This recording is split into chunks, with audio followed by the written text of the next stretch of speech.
Hi, boys and girls. This is Mr. Yates, and this video is part 2 of the video explaining the science project where we're going to be measuring shadows. If you haven't watched part 1, watch that first. This video will make a lot more sense once you do that. In part 2 today, what I wanted to show you was what to do once you've measured the shadow every day. As I mentioned in part 1, you want to go outside at 12 noon. You want to measure an object that casts a shadow somewhere sunny, obviously. And here in this example right here, I videoed myself. I took a small rock and I was able to cast a shadow at noon, and it's pointing straight north. And that's perfect. I went ahead and measured it. And now what I'm going to do is I'm going to record my measurements. So I'm going to take a piece of paper and I'm going to make a table. It makes a lot of sense to label your table so you know what you're talking about here. And I'll call it my shadow chart. It's important to keep everything on a chart because you're going to be using this chart for recording and then making observations about your data. So it's important to have it in one place with a label on it, just to make sure that you don't lose it. So basically my shadow chart is just going to have just a very few number of columns. First of all, I want to put day, the day that I go out and measure my shadow, the shadow from the rock at 12 noon.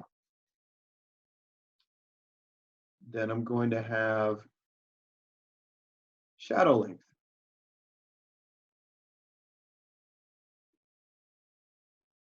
Now I have a ruler, so I was going to go ahead and use inches for this one. You do want to put your unit of measurement here just so you can remember what you're talking about in your chart. So I've got the day, and then I've got my shadow length.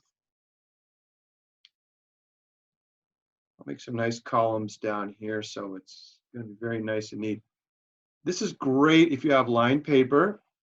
Perfect way to make a chart. If you don't, no problem. Just make sure you keep it nice and neat so it's easy to keep track of what you write down. Now, yesterday, or let's see, whenever I took this video, which would have been today while I'm filming it, today when I went out at noon, I measured my shadow right here with a ruler. And when I measured it, I recorded 2 3/4 inches was the length of the shadow.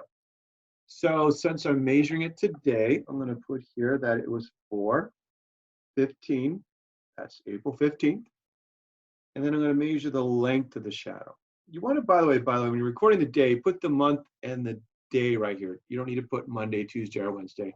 The month and the day are more important. The shadow length, I'm going to put here 2 3/4. And I did say earlier, like, make sure to put the unit of measurement up here in your chart. And I forgot to do that. So I'll go ahead and just write it over here, inches, so I can remind myself that I'm recording everything in inches.